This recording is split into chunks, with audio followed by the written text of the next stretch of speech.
Բնականաբար, հա, եթե ամուսնալուծվել եք, եղել են որոշ խնդիրներ, բայց ոչ դուք, ոչ Օլյան չեք խոսել այդ մասին եւ չեք նվաստացրել մեկը մյուսին, ինչը իսկապես հարգանքի արժանի է։ Եթե դու բաժանված ես ու ուզում ես երջանիկ լինեն բոլորը, պետք է այնպես անես, որ քո նախկին կինը լինի երջանիկ։ Շատ ժամանակ անց հետո նոր կարող ես դու adekvat կարողանալ հասկանալ դու ճիշտ արեցիր թե չէ։ Հա, երբ որ դու ներսը կռվում ես, դա դժոխք կա, բայց կողքից որ նայում ես, շատ զավեշտալի պատմություն։ Տարիներ հետո դուք հասկացաք, որ ճիշտ արեցիք, թե ամեն դեպքում այդ պահին կարելի էր կառավարել էմոցիաները։ Օլյան ինձ սենց որպես ընկեր ավելի լավ է, ես էլ իրան վստահ եմ։ Ըստ ձեզ դուք լավ ամուսին եք եղել։ Եթե մարդը լավ զավակ է ու լավ ծնող, կարևոր չի ինքը ինչ ձևի ամուսին է եղել։ 6-ից հետո ինչ ուզում է լինի, չեք զանգում։ Որտեւ ես երեխեքի հետ եմ, իրանք էլ անդադ հարցեր են տալի, ու դու չես կարող էլի, դու պիտի հասցնես թենիսի նման այդ հարցերի պատասխանները տաս ու սխալ չտաս։ Դուք էլ ունեցել եք ընտանիքում այդ օրինակը, երբ ծնողները բաժանվում են, հայրերը բաժանումից հետո մոռանում են, որ անկախ բաժանումից, անկախ ամեն ինչից իրենք հայր են։ Բաժանումից անմիջապես հետո միևնույն է այդ ձեր ընկալումը որպես հայր չէիք կորցրել, թե ինչ որ շրջան անցակ հասկանալու համար, որ երեխաները ոչինչում մեղավոր չեն եւ երեխաները չպիտի ունենան հոր բացակայություն։ Սենց դեմքերով էինք իրար, նույնիսկ ինչ որ հայցադիմումներ, սենց ինչ որ բան փուլ սկսվեց, հետո այդ փուլը անցավ, որովհետեւ մենք երկուսս էլ հասկացանք, որ խի բարդացնենք մեր կյանքը, եթե կարանք միասին հեշտացնենք համ մեր կյանքը, համ երեխաների։ Արտերկրում շատ ավելի տարածված է ալիմենտ վճարելու մշակույթը։ Ես մի օր ինձ ուղղակի հարց տվեցի, ասացի, որ ինչ կապ ունի բաժանված թե ոչ բաժանված։ Եթե բաժանված չլիներ անելու էիր, ագնա արա։ Երազում եք նաև աղջիկ ունենալ։ Այո։ Հայրիկի բացակայությունն ինչպես էր անդրադառնում ձեզ վրա։ Փուլ եկավ, որ սկսում ես ընկալել, որ բոլորը ունեն, հայրիկից դու չունես, հետո եկավ փուլ, սափրեց այդ պահը։ Անցավ։ Չկա։ Մեծ մասը դերասանների ավելի ցածր են վարձատրվում։ Քեզ վճարում էին այնքան գումար, որ դու չէիր հասցնում, որ ծախսել այդ գումարը։ Ղեկավարներից մեկը հավաքեց դերասաններին ու ասեց, որ այսուհետ դուք ստանալու եք ցածր գումար։ Այդ ժամանակվանից գրեթե բոլորի աշխատավարձները սաստիկ կրճատվեցին։ Դերասանի համար, որը արդեն սովոր է այդ վաու հայացքներին, դժվար չի դառնում այն շրջանը, երբ դրանք մի փոքր պակասում են։ Իզուր չի, որ ասում են աստղային հիվանդություն, ու դրանով դու հիվանդանում ես մինչև կյանքիդ վերջ։ Քեզ բոլորը ասում են ինչքան լավն ես դու։ Մյուսին էլ է ասում, ես չի որ մենակ քեզ են ասում, բայց դու այդ մյուսինը դեռ չես լսում։ Ամենավտանգավոր այդ աստղային հիվանդության փուլը հենց այդ է, որ դու քեզ թվում է, որ դու միակն ես։ Հաղորդման գործընկերներն են Լուսին օրգանիկ սմաշկի բնական խնամքը, իմպլանտում ստոմատոլոգիական եւ կոսմետոլոգիական կլինիկան։ Դու ինչի մաս։ Լայֆրումում այսօր դերասան, ռեժիսոր, պրոդյուսեր Աբել Աբելյանն է։ Ողջույն Աբել։ Ողջույն։ Մարդիկ ի սկզբանե ձեզ ճանաչեցին որպես դերասան, բայց եկավ մի շրջան, երբ հասկացաք, որ դերասանական կարիերան ինչ-որ առումով ուզում եք մղել երկրորդ պլան կամ դա ամեն դեպքում ձեր հիմնական զբաղվածությունը չի լինելու։ Ինչու։ Անկեղծ ասած, մի տեսակ կշտացա, հետո սենց մի փուլ եկավ ինձ մոտ իմ ամենալավ պերիոդում, երբ ես արդեն բավականին կար հայտնիություն ու բավարարվածություն դերասանական առումով արդեն այնքան կերպարներ էի խաղացել, որ զգացի ինչ-որ դադար եմ ուզում։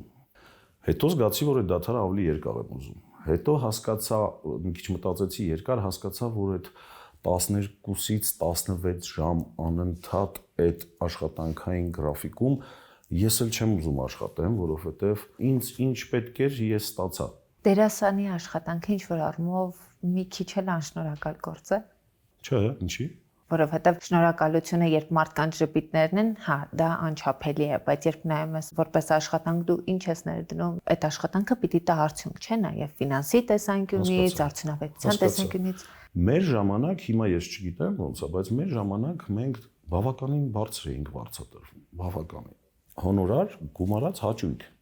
Դու զբաղվում ես նրանով, ինչից որ հաճույք ես ստանում, անամենը մի փոքր երիտասարդ էիր ավելի, քեզ դուր էր գալի այդ գիշերները չքննելը, այդ մարդկանց հետ շփվելը, միասին ապրելը այդ պրոյեկտում դու ապրում ես, երբ դու մի պրոյեկտում ես երկարաժամկետ, դու ապրում ես այդ մարդկանց հետ։ Նոր ընկերներ, նոր ծանոթություններ, նեթվորքինգ ու ամեն ամիս քեզ վճարում էին այնքան գումար, որ դու չէիր հասցնում ծախսել այդ գումարը։ Ու դու չէիր հասկանում Այս ինչի համար են այս գումարը ինձ տալիս։ Դրա համար ես կարծում եմ, որ իմ մասնագիտությունը այն փուլում ինձ տվել է եւ հաճույք, եւ բարեկեցություն, միգուցե պահանջներս էլ այդքան մեծ չի եղել այն ժամանակ, դրա համար ես շնորհակալ եմ ճակատագրին, որ ինձ այն ժամանակ տվեց այդ հնարավորությունը։ Ապել, իսկ ինչը փոխվեց, որ այսօր շատ դեպքերում, ոչ բոլորը իհարկե, բայց մեծ մասը դերասանների ավելի ցածր են վարձատրվում, այսինքն սերիալ արտադրությունը երբ սկսվեց, դա նոր շունչ էր, ֆինանսապես շատ ավելի ձեռնտու էր դերասանների համար եւ պիտի որ գնալով ավելի բարձրանային ենթադրենք աշխատավարձերը, բայց երբ խոսում ես շատ դերասանների հետ, հասկանում ես, որ իրենց աշխատավարձը նույնիսկ այն զգեստապահարանի արժեքը չէ, որ իրենց անհրաժեշտ է նկարահանումների համար։ Դե տեսեք, կան դերասաններ, որոնց աշխատավարձները էականորեն բարձրացել է հոնորարները։ Այսինքն իրանք են իրանց բարձրացրել։ Ոչ բոլորը։ Համաձայն եմ։ Հերվից եմ գալիս էլի ձեր հարցին, որովհետև կան այսօր դերասաններ, ովքեր բավականին բարձր հոնորարներ են ստանում։ Չէ, չեն նկարվում։ Ես օրինակ նկարվում եմ կամ անվճար, կամ իմ ասած գումարով։ Իսկ այն ինչը որ դուք ասում եք, ակնհայտ հիշում եմ այդ օրը, երբ չնշեմ որ TV-ներ, երբ հեռուստաընկերություններից մեկի ղեկավարներից մեկը հավաքեց դերասաններին ու ասեց, որ այսուհետ դուք ստանալու եք ցածր գումար։ Երևի թե մի 4-5 անգամ ավելի ցածր, քան մենք ստանում էինք։ Ու ինձ մոտ հարց ծագեց, ասացի, իսկ մենակ մենք ենք ինչ ստանալու, թե մնացած աշխատակիցներն էլ ասացին, չէ, այս փուլում մենակ դու։ Հարցին թե ինչու մենք մեր աշխատանքը վատ ենք անում, թե վատ չենք անում։ Պատասխան միանշանակ չկար, կար ընդհանրապես որ սա ժամանակավոր է, հետո ձեր աշխատավարձները կբարձրանան։ Ու այդ ժամանակվանից ես չեմ հիշում որ թվականները անկեղծ, բայց գրեթե բոլորի աշխատավարձները այդպես սաստիկ կրճատվեցին։ Սա պայմանավորված էր նաև այն հանգամանքով, որ շատ շատերն էին ուզում հայտնվել սերիալներում, կային մարդիկ, որոնք պատրաստ էին նաև անվճար նկարահանվել կամ շատ ավելի ցածր աշխատավարձով նկարահանվել, պարտադիր չէ լինեին դերասան, բայց իրենց համար կարևոր էր հայտնվել սերիալներում, այսինքն այս մարդիկ փոխեցին շուկայի դիրքը։ Ինձ թվում է ավելի շատ մենեջմենտի խնդիր էր այն ժամանակ, որովհետև բոլորը կայացած հայտնի դերասաններ էին այն ժամանակ, բավականին հայտնի ու բավականին կայացած։ Ես կարծում եմ մենեջմենտի խնդիր էր, ֆինանսական ինչ-որ խնդիրներից ելնելով էր դա, բայց եկավ նրան ինչ որ դուք հիմա ասում եք, այսինքն այդ դերասանները սկսեցին չնկարվել այդ գումարով, փոխարենը եկան այլ դերասաններ եւ զբաղեցրեցին այդ տեղը ու մեխանիկորեն իսկ նրանց այդ մյուս դերասանները երևի թե բավականաչափ են հոնորարների չափը, որոնք որ կա կամ ձեր իսկ նշած նույնիսկ անվճար նկարել են։ Ես ոնց հիմա մտքով հետ եմ գնում, ոնց որ թե այդպես էլ եղավ։ Այդ շրջանը նպաստեց նաև, որպեսզի դուք հասկանաք, որ կադրից դուրս գործունեությունը գուցե ավելի արդյունավետ ու ձեզ համար նաև հետաքրքիր է։ Ես արդեն որոշումս կայացրել էի գնալ դեպի կադրից դուրս, ինչի մասին որ խոսեցինք սկզբում, այնպես որ ինձ համար զուտ տենց ինչ որ ինձ համար ցավոտ չէր։ Ինձ համար զուտ փաստը հաճելի չէր։ Դե չմնացածը ես արդեն որոշումս կայացրել էի ու անկախ նրանից հոնորարը 2 անգամ կբարձրանար թե կնվազեր, ես միևնույնն է արդեն որոշել էի դադար վերցնել։ Որ նախագիծներ որ որոշեցիք դադար վերցնել։ Մեկ վայրկյան, հեսա կհիշեմ։ Ոստիկաններ սերիալներ նկարահանվում թվականը չեմ հիշի, այնտեղ ես որոշել էի արդեն որ պիտի չնկարվեմ, հեռուստաընկերությունը ինձ առաջարկեց, ասեց գոնե արի 10 սերիայի պայմանագիր կնքենք, դու 10 սերիայով մտի, ստարտը տանք սերիալի,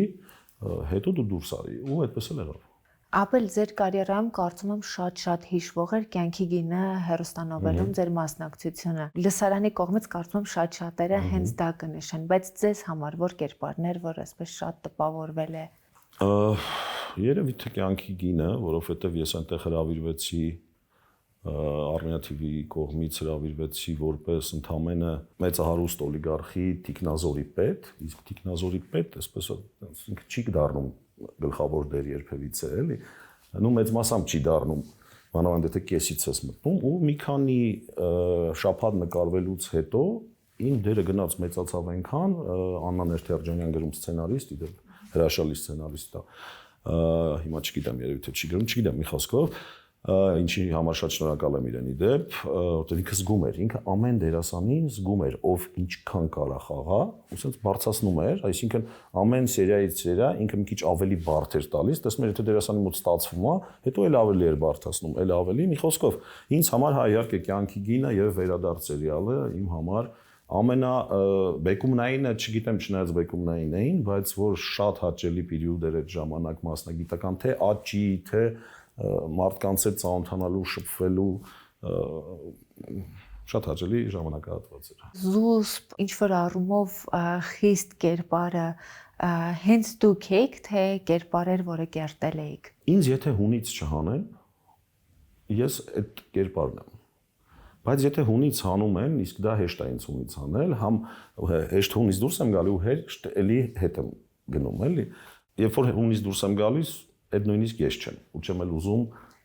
երբևէ ինձ տենց տեսնեն, երբ որ ես հունից դուրս եմ գալիս, հարկարոց ինչ որ բան չի լինում, բայց ես չեմ, էլի։ Իսկ այնտեղ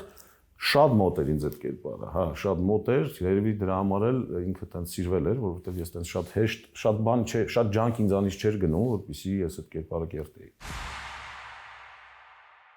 Ապել ես հասցրեցի իմանալ, որ դուք բավականին ուշադիր եք ձեր մաշկի խնամքի հարցում, դրա համար էլ փաստորեն չեք մեծանում։ Ես դպրոցական երեխա եմ, այս տեսքն ունեիք, մեծացել եմ։ Կասեմ գախնիկները։ Չէ, բան արած չի, չէ, ոչ մի բան չեմ արել, չէ, տենց ինչ որ բժշկական միջամտություն չկա, չէ։ Բայց խնամքը իրականում վառ օրինակ, խնամքը շատ կարևոր է, եւ եթե ձեր մաշկի համար համապատասխան ճիշտ խնամք օգտագործեք, վստահաբար դուք էլ միշտ կմնաք երիտասարդ, երեխաները կմեծանան, դուք չէ։ Իմ գործընկեր Լուսին Օրգանիքսի կողմից ձեզ նվեր ունեմ, սա 100% բնական ռետինոլ է, որը ստացված է բակուչի բույսի տերևներից եւ սերմերից, այն նպաստում է, որպեսզի տարիքային գծերը նվազեն, առհասարակ մաշկի ռեգեներացիայի համար շատ կարեւոր դեր ունի ու նաեւ ոչ միայն նպաստում է երիտասարդացմանը, այլև չի վնասում արկա բջիջները, այնպես որ հրաշալի միջոց է երիտասարդանալու, ակնեի դեմ պայքարելու, այնքան դրական կետեր ունի, որ այսպես հերթով ասեմ, հաղորդումը կավարտվի, մարդիկ կասեն, ինչ երկար եք խոսում ես մասին, բայց պրոդուկտը իրականում շատ օգտակար է, այնքան օգտակար է, որ թույլատրվում է նույնիսկ հղիների եւ կերակրող մայրերին օգտագործել, այնպես որ կարող եք օգտագործել դուք չգրեք այսպես ժամանակ, հա։ Խալս Կերակրելու երեխեքին կերակրելու ժամանակ կարամ օգտագործել։ Սա խոսում է պրոդուկտի բնական լինելու մասին եւ պրոդուկտի արդյունավետության մասին, եթե հղիներին թույլատրվում է, ուրեմն բոլորին թույլատրվում է, կարող եք հանգիստ օգտագործել։ Հեղավ շնորհակալություն, ես անկեղծ ասած ինձ հետևում եմ ու sense բաներից բավականին հասկանում եմ, ու այս պրոդուկտից չեմ հասկանում, բայց մեծ սիրով կօգտագործեմ, հետո իմ կարծիքը ձեզ կասեմ։ Իդեպ չգիտեմ բնական խնամքի միջոցներին ուշադրություն դարձնում եք թե չէ, բայց Լուսին Օրգանիքսը լիարժեք բնական պրոդուկտներ է արտադրում, որոնք արտադրվում են եւ Հայաստանում եւ Միացյալ Նահանգներում։ Ընտիր, իրանց գործային հաջողություն, մեզ էլ իրանց շնորհիվ առողջություն։ Բայց մեզ դե մի երկու խորհուրդ ասեք, ո՞նց եք այսպես երիտասարդ մնացել։ Այդ որ կամերան կանջատ եք կաս։ Չէ,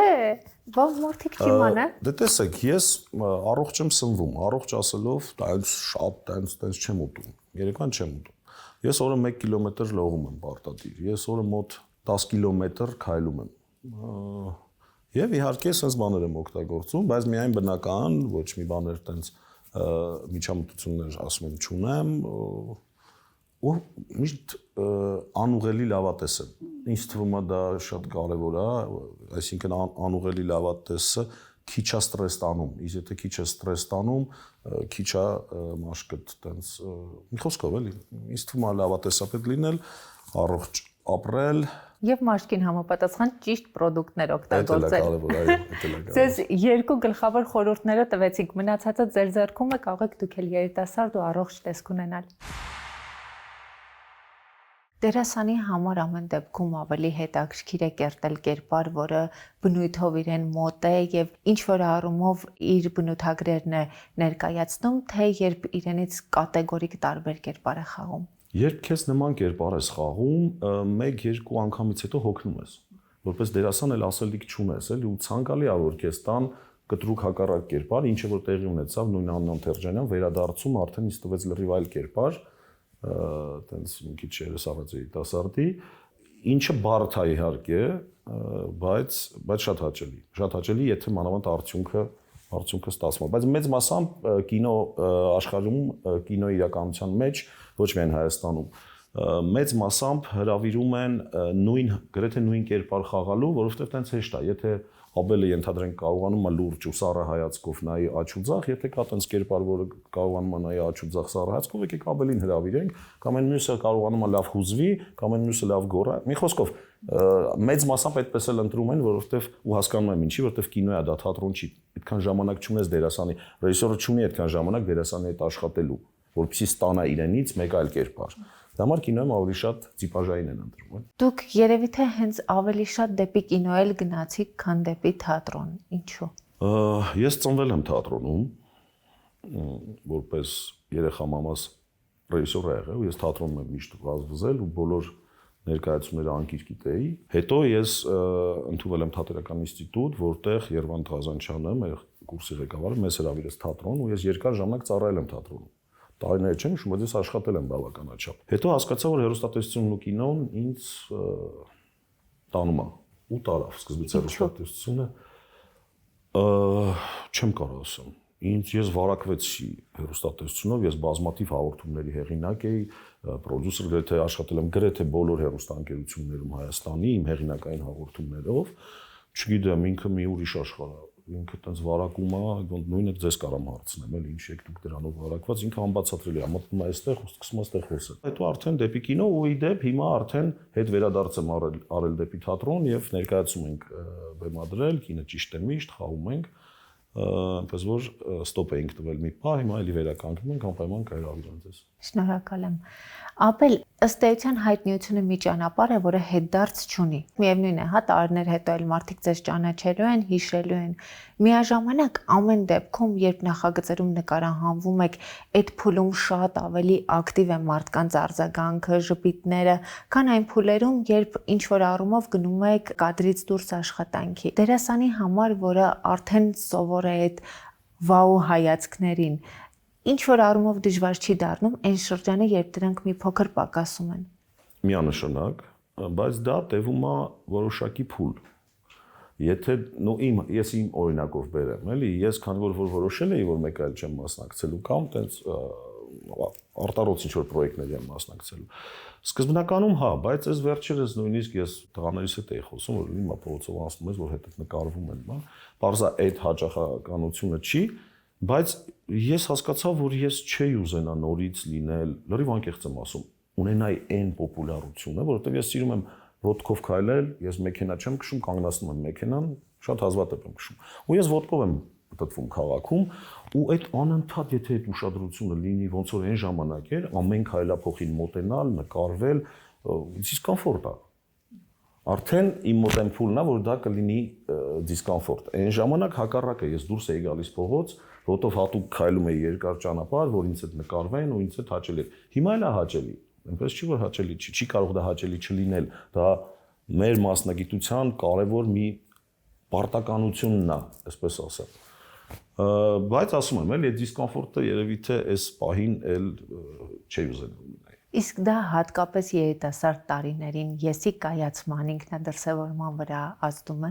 Այդ ճանաչելիությունը, հա բա ինչ անում, հիվանդանում ես, այդ իզուր չի, որ ասում են աստղային հիվանդություն, ու դրանով դու հիվանդանում ես մինչև կյանքիդ վերջ։ Եթե նույնիսկ մարդիկ ասեն, որ չէ, բան դա անցնում է, դա չի անցնում։ Ուղղակի վերաբերմունքդ է փոխվում մի փոքր այդ ամենին, էլի։ Իհարկե, վատ իմաստով է կայացած իմ կարծիքով, հա, քեզ տեսեք ոնց է լինում, դու սկսում ես նկարվել։ Դու արտարոց ոչ մի բան չես անում, դու քո մասնագիտությամբ ես զբաղվում, այդպես կան նաև հայտնի կոշկակարներ կան, որոնք իրանց թաղամասում հայտնի են, բայց իրանք ոչ մեկ ուրիշ կերպ չեն քայլում։ Իսկ դերասանը դե պատկերացրեք, անընդհատ դու մտնում ես խանութ ու քեզ բոլորը ասում են ինչքան լավն ես դու։ Մյուսին էլ են ասում, նես չի որ մենակ քեզ են ասում։ Մյուս սիրված դերասանին էլ են ասում, բայց դու այդ մյուսինը դեռ չես լսում։ Անընդհատ որտեղ որ դու հայտնվում ես, քեզ ասում են, որ քեզ սիրում են, որ քո համար են նայում, սկզբից դա քեզ հաճելի է։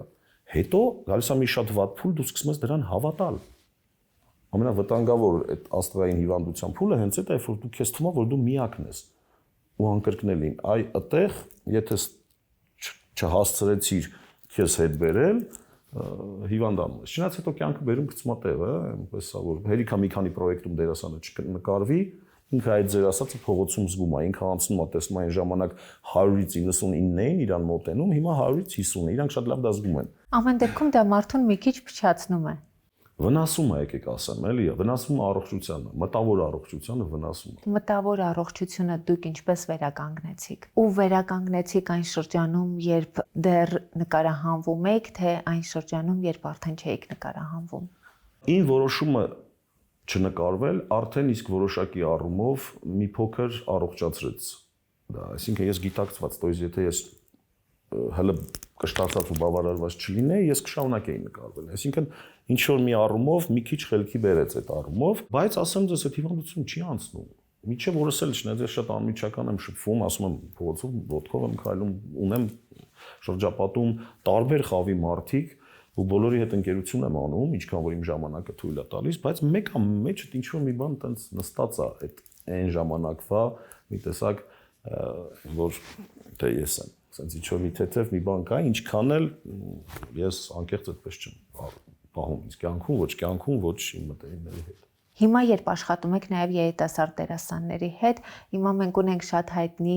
դերասաններ, որոնք ժամանակին սկսել են ձեր ստուդիայից։ Իրենց մոտ ինչպես եք նկատում այդ փոփոխությունը, երբեմն ամեն դեպքում որոշ մարդկանց դեպքում փոփոխությունները նյարդայնացնելու աստիճանի հասնում են, թե այսպես ժպիտով նայում եք, որ կանցնի։ Ես մեր դպրոցը ավարտած հայտնի դերասանների հետ, ում հետ որ շփվում եմ, իրանք իմ հետ այտենց չեն։ Իրանք ինձ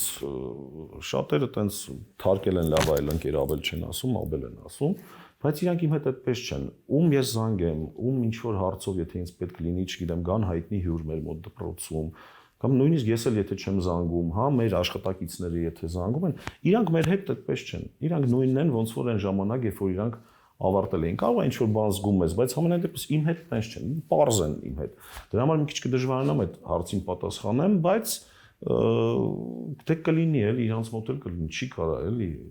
ինքը չի կարա, քո միջավայրը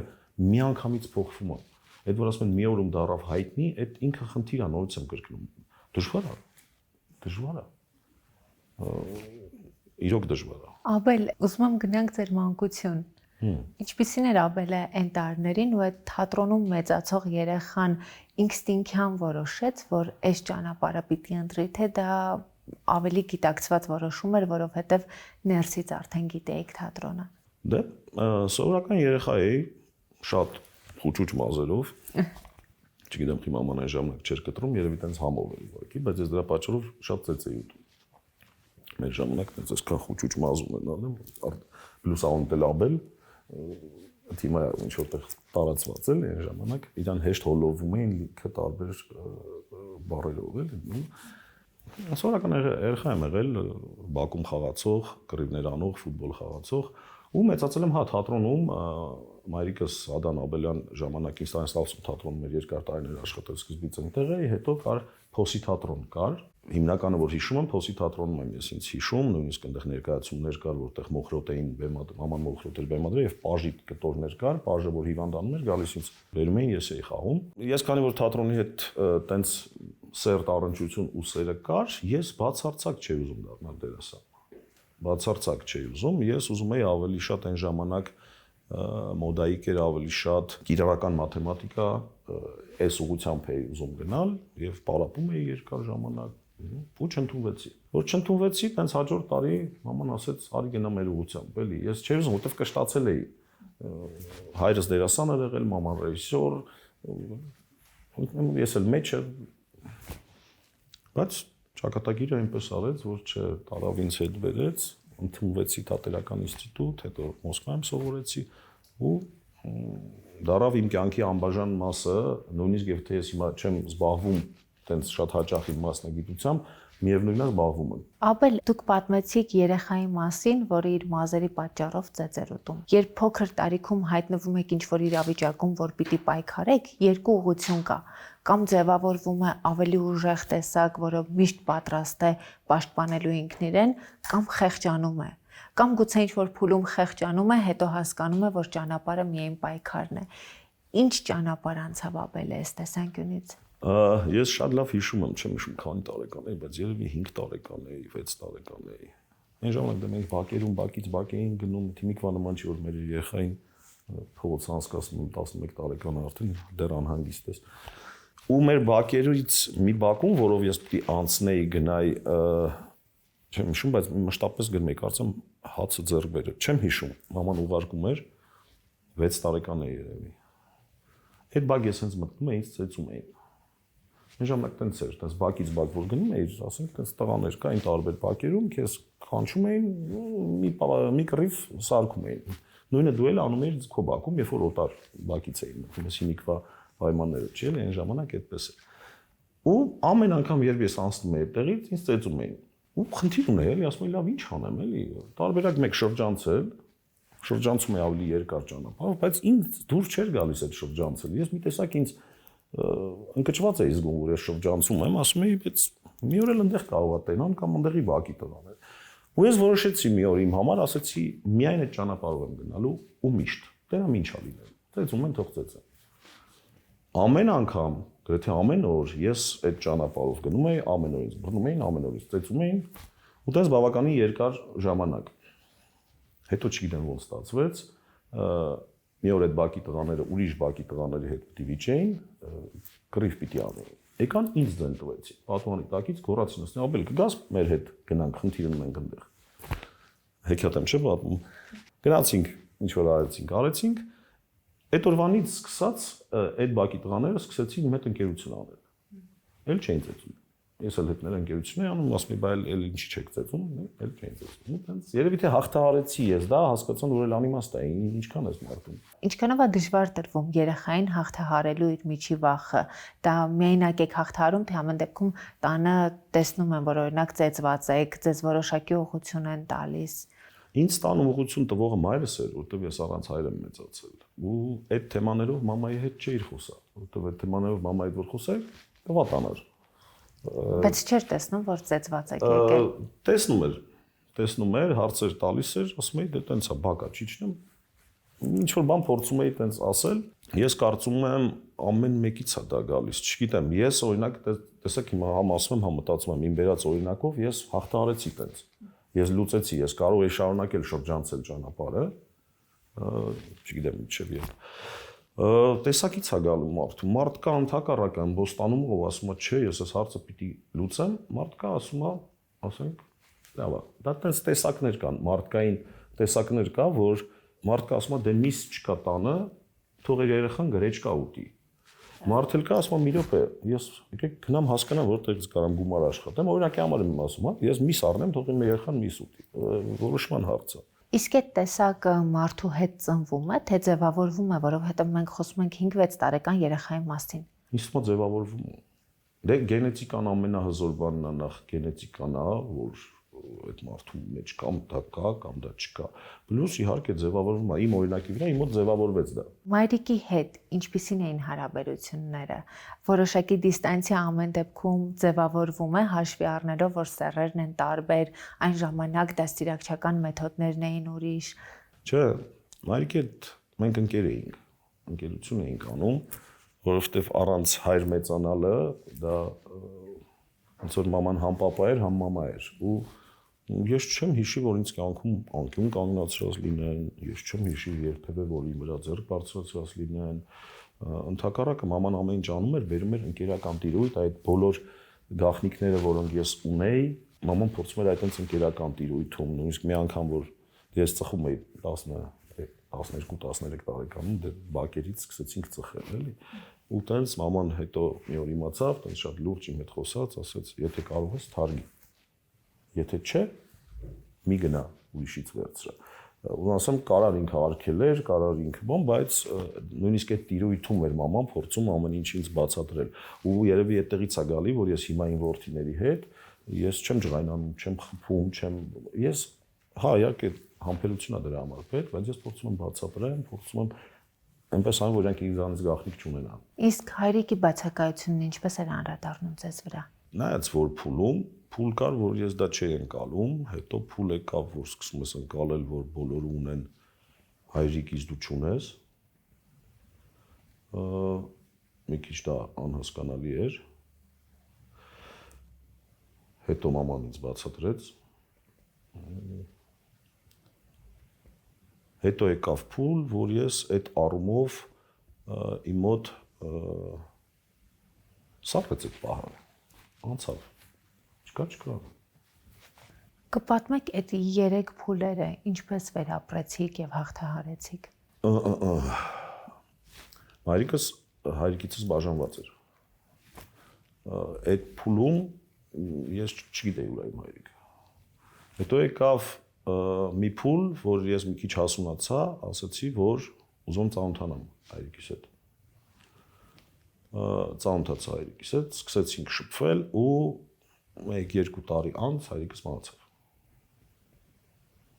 Ու այսպես ա եղել, այսինքն այդ փուլը միջև հայրիկիս հետ ծանոթանալն ա եղել։ Մեղադրանք կար, որ դուք երեխան եք, բայց դուք եք ընտրում, որ ուզում եք ծանոթանալ հայրիկի հետ։ Վստահ եմ ինքն էլ էր ուզում, բայց երևի մայրիկս չէր թողնում։ Ուղղակի հետո երբ որ արդեն իմ կողմից էլ եղավ ցանկությունը, ոնց որ թե սառույցը հալչեց էլի։ Երևի թե մի քիչ հին պատմություն, հիմա ասում եմ, համոզում եմ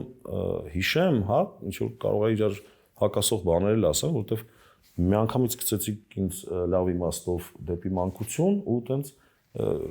չեմ հասցնում էլի, հələ կադրերը հետ բերեմ։ Հիշելով պատմեք։ Ինչպեսին էր ձեր հանդիպումը, հիշում եք։ Հա, իհարկե հիշում եմ։ Հանդիպեցինք, գնացինք այն ժամանակ մեզ մոտ կար Ձեցկի միր ցում կար, հա, մեծ խանութ էր, Աբովյան փողոցի վրա, հիմա ոնց որ չի աշխատում երկար տարիներ։ Այդտեղից ինձ ասեց, ինչ ուզում ես, ասա, խաղալիքների խանութ էլ կա իհաճ։ Ինչ ուզում ես, ասա, առնենք, ես էլ ինչ ուզեցի, ասեցի, ասեցի իրոք ինչ ուզում, ասեց, հա, ասի, ասենց։ Հիշում ես 3 տոպրակով դուրս եկանք, հետո ինչ որ սրճարանում նստեցինք, ինչ որ համով բան կերանք, ու այդպես։ Հետո մի քանի հանդիպում ա եղել ու հետո եղել է ինչ որ եղել։ Քանի տարեկան եք այդ ժամանակ։ Ոյ, չեմ կարող հիշեմ։ 6 7 Որոշակի կապ ամեն դեպքում ձևավորվեց, թե այն ինչ որ բաց է մնում, արդեն բաց է։ Կապ ձևավորվեց իհարկե, միանշանակ, ես քանի որ չգիտեմ որքան էր բաց, ես չեմ կարող ասեմ որքան լրացվեց։ Բայց միանշանակ իհարկե երեխան ծնողի հետ հավասարաչափ պետք է երկու ծնողի հետ շփվի, որ ստանա այն ամեն ինչը որ պետք է միանշանակ բացը մնում է, բայց չեմ կարող ասեմ որ տիրույթում մնաց։ Ամեն դեպքում ձեր կյանքն է, ձեր անցած ճանապարհն է, դուք գիտեք, որ շրջանում է դա շատ ավելի ցավոտ եղել ձեզ համար, որ շրջանում է, որ ինչ որ առումով ձևավորվում է կենսակերպ, որ սովորական է դառնում, որքան էլ կարող է ինչ որ փուլեր կան, որ գիտակցես, որ այ մյուսը հայր ունի, դուք այդ բացակայությունը ունեք, միևնույն է, հա, ինչ որ մի փուլում նույնիսկ այդ բացակայությունը դառնում է սովորական, վատ իմաստով չէ, ամեն դեպքում ընտելանում եք դրան։ Զգացողություն, որ հայրիկ ունեմ, ամեն դեպքում ունեցաք այդ տարիներին։ Չեմ ունեցել։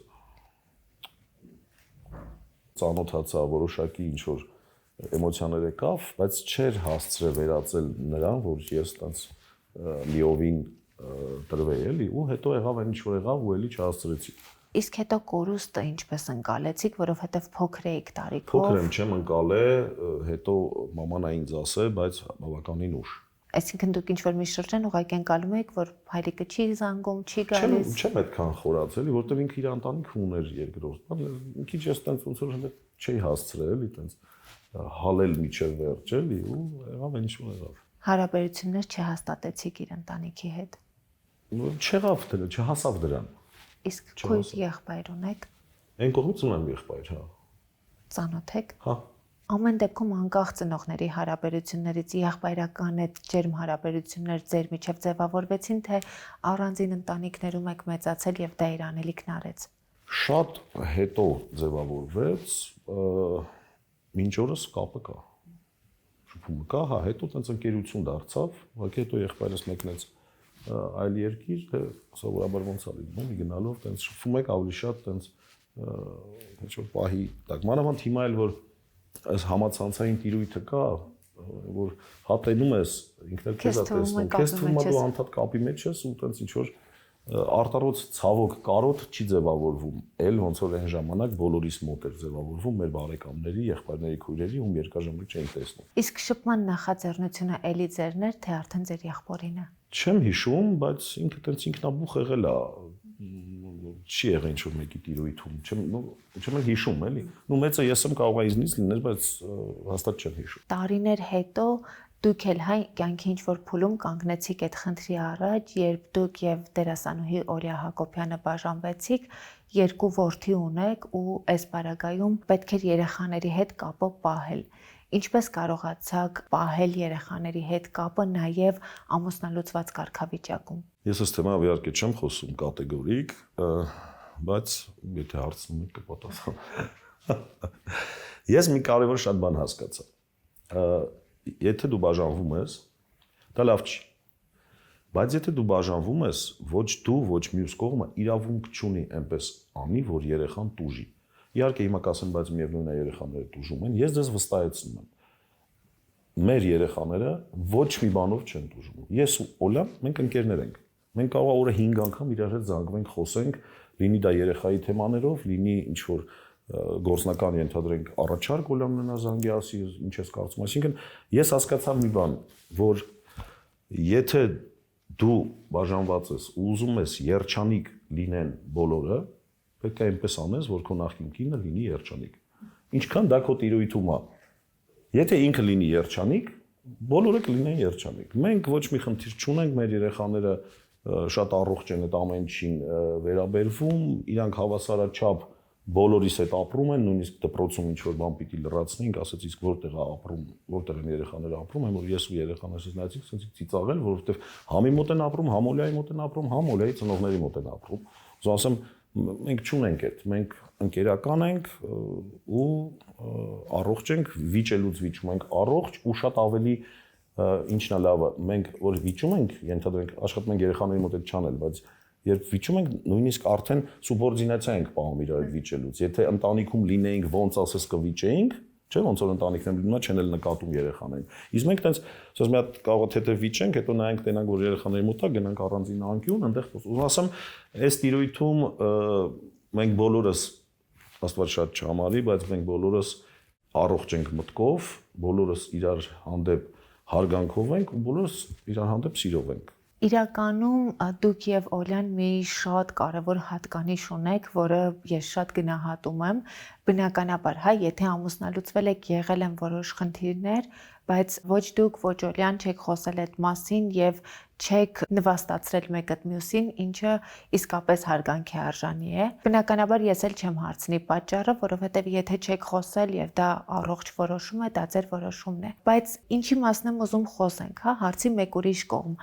Ամեն դեպքում, երբ արկա են որոշակի խնդիրներ ու հասկանում եք, որ լուծումը ամուսնալուծությունն է, ինչպես է այդ որոշման փուլը տրվում ձեզ, ոչ թե որոշումը, դա չեմ հարցնում, այլ շրջանը, որովհետև յուրաքանչյուր ոք, հա, որ ամուսնանում է, բնականաբար ակնկալիքը երջանիկ ամուսնական կյանքն է։ Որոշման փուլը միշտ լինում է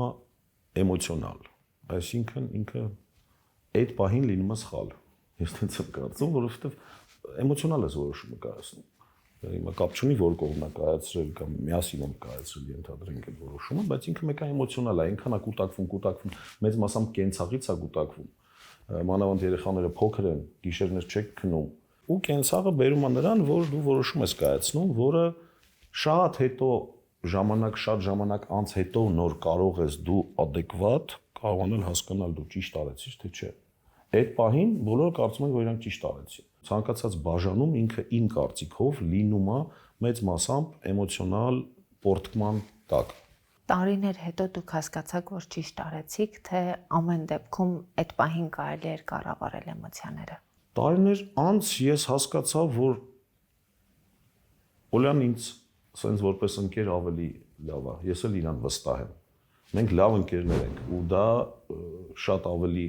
առաջ է տանում մեր երեխաներին, այսինքն մենք երկուսով մրցում ենք լավ իմաստով, թե էլ ինչ անենք, ես չգիտեմ, ես տարա ինչ երկիր երեխաներին, Օլյան տարավ ինչ երկիր երեխաներին, ոչ թե մրցելու համար ենք դա անում, բայց այն մեջներս տենց լավ ազնիվ ընկերական բան կա, էլի, էլ ավելին անել, մեր երեխաների համար։ Լինում է, որ մենք առանձին ենք էտել ավելին անում, լինում է, որ միանում ենք իրար ու տենց ավելի ուժեղ ենք դառնում ու երկուսով ենք փորձում ի նպաստ մեր երեխաների համար։ Ապել իմ գործընկեր իմպլանտում ստոմատոլոգիական եւ կոսմետոլոգիական կլինիկայի կողմից ձեզ նվեր քարտ։ Իմպլանտումը առաջատար ստոմատոլոգիական կենտրոններից է Հայաստանում։ Հիմնադիրը Հայաստանի գլխավոր ստոմատոլոգն է Դավիթ Մաթևոսյան, կոսմետոլոգիական կլինիկան նորաբաց է, բայց ղեկավարը Ելենան Ադամյան եւս փորձառու բժիշկ է, բարբերաբար վերապատրաստվում է արտերկրում, այնպես որ ձեր էսթետիկ առողջությունը կամ ատամների առողջությունը վստահաբար կարող եք վստահել իրենց։ Եղավ, շատ շնորհակալ եմ, կփորձեմ անպայման։ Սիրով։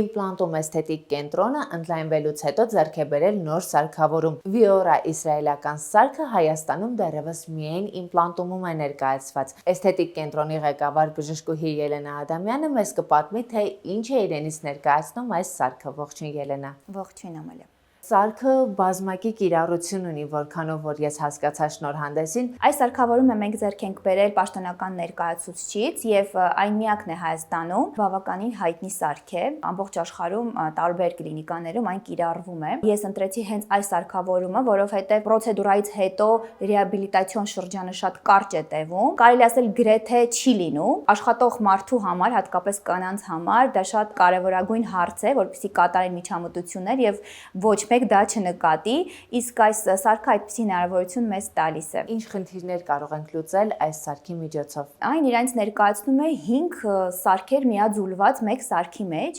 եւ լուծում է ոչ միայն դեմքի, այլ նաեւ մարմնի խնդիրներ։ Այն մարդիկ, ովքեր չեն ուզում ներարկումներ կատարել, սակայն ցանկանում են երիտասարդությունը պահպանել, կարող են դիմել մեզ եւ մենք կարող ենք լուծել իրենց խնդիրները։ Այդ խնդիրները կարող են լինել երիտասարդացումը, մաշկի պիգմենտացիան, ակնե եւ պոստակնե հետքերը եւ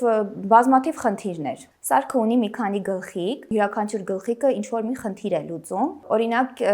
էնդիակ գլխիկը, որը լուծում է մեր մազանոթային խնդիրները, հղիությունից հետո աստղիկները, որոնք առաջանում են, հա, մեր ոտքերի վրա կարող են լինել, օրինակ դեմքի վրա կարող առաջանալ, այս լազերի միջոցով հնարավոր է ձերբազատվել։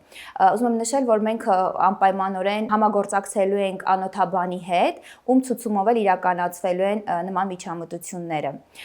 Մյուս գլխիկը դա մեր VFR գլխիկն է, որը ֆրակցիոն ռադիոհաճախականությամբ գլխիկ է, այսինքն իրականացնում է մաշկի երիտասարդացում։ Այն ոչ ինվազիվ մեթոդ է եւ ոչ ասեղային ճանապարհով իրականացնում է կոլագենի ստիմուլյացիա մեր մաշկում եւ բերում է օրինակի համար, եթե կան փոսիկներ, որոնք առաջացել են ակնե հիվանդությունից հետո, այն հզոր կոլագենի սինթեզ է իրականացնում եւ կարող է հարթեցնել մաշկը։ Այն կարող է նաեւ որպես հակատարիքային մեթոդ լինել եւ այն մանր կնճիռները, որոնք առաջանում են, նույնպես կարող ենք վերացնել այս գլխիկի միջոցով, այսինքն այն բուժառուները, ովքեր խուսափում են ներարկում կատարել, կարող են դիմել եւ մենք կարող ենք ոչ ինվազիվ մեթոդով խնդիրը լուծել։ Մեր մյուս գլխիկը դա VST գլխիկն է, որը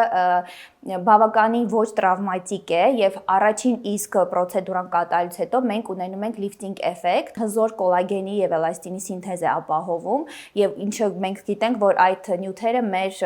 մաշկի կարկասն են, որովհետեւ մաշկը կարող է երիտասարդ մնա։ Նման պրոցեդուրաները պետք է կատարել կուրսով։ Մենք ունենք մշակած այդ կուրսը եւ յուրաքանչյուր իհարկե բուժառուի համար անհատական մոտեցում կցուցաբերվի։ Եվ մեր մյուս գլխիկը դա V-form գլխիկն է, որը կարող ենք կիրառել եւ մարմնի եւ դեմքի վրա։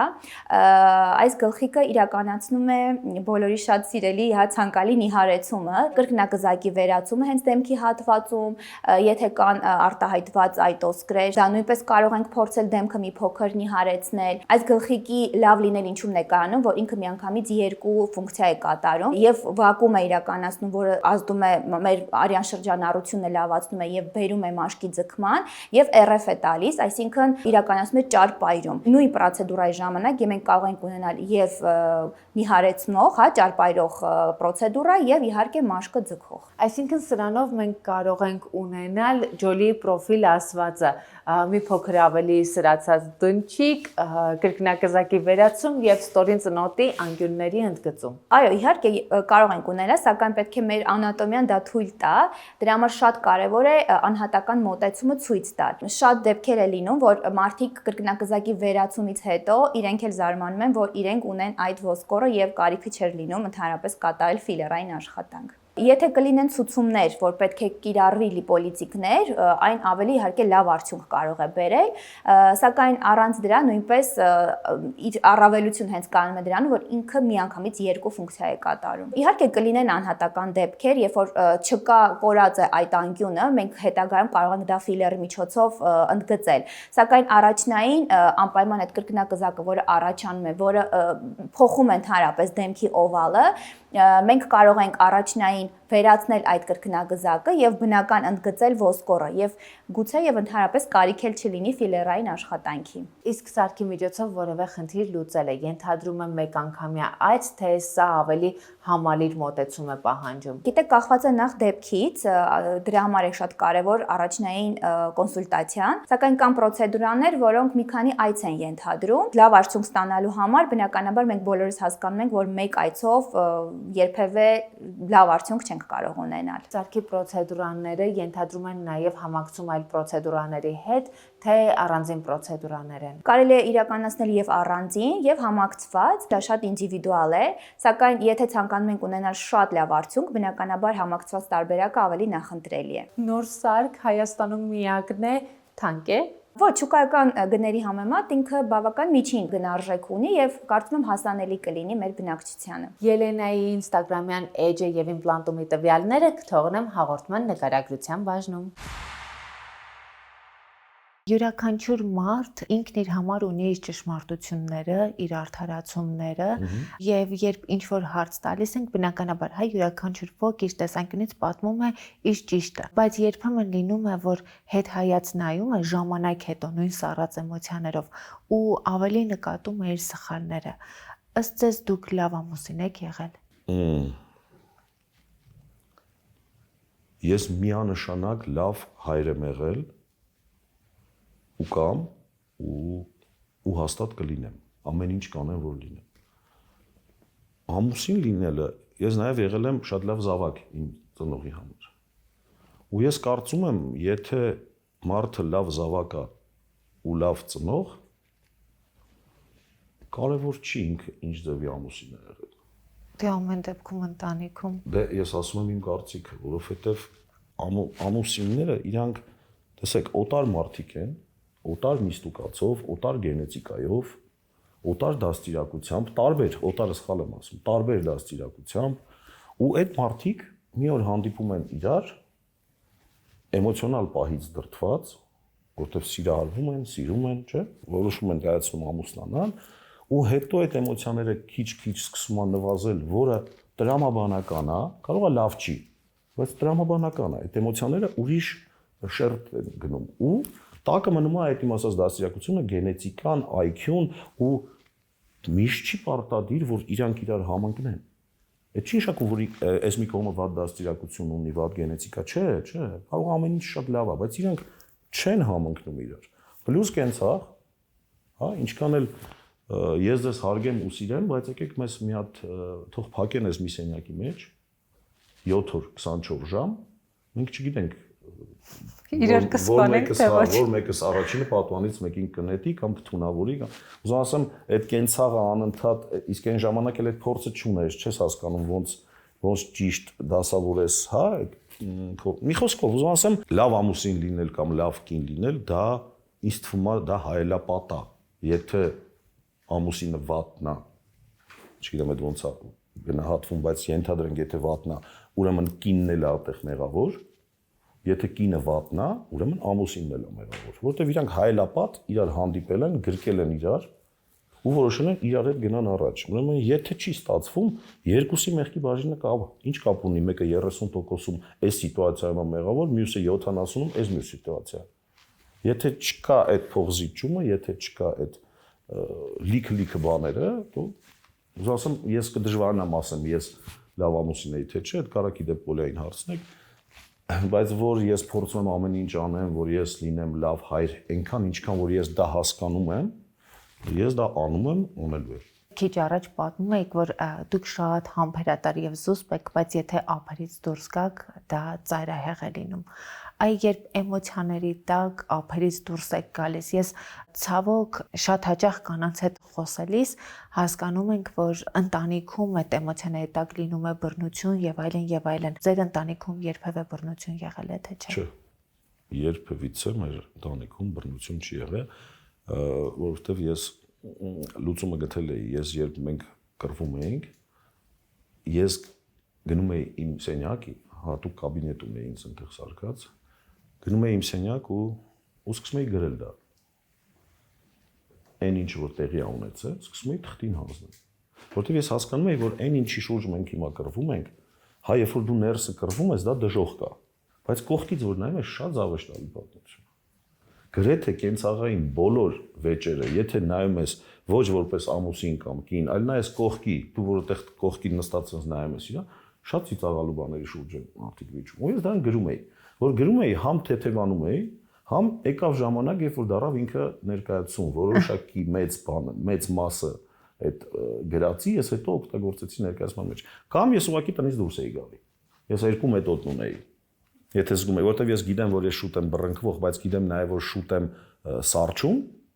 ինձ հերիք էր ես մի հատ դուրս գայի փողոց, մի հատ հրապարակով պտտվում էի, մի հատ ծխում էի,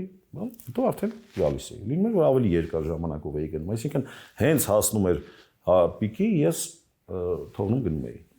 էի, որ գայի բայց։ Երեք երբ ինձ մեսենջերով զանգեցիք, մեր նամակագրության մեջ եկավ շատ տարիներ առաջվա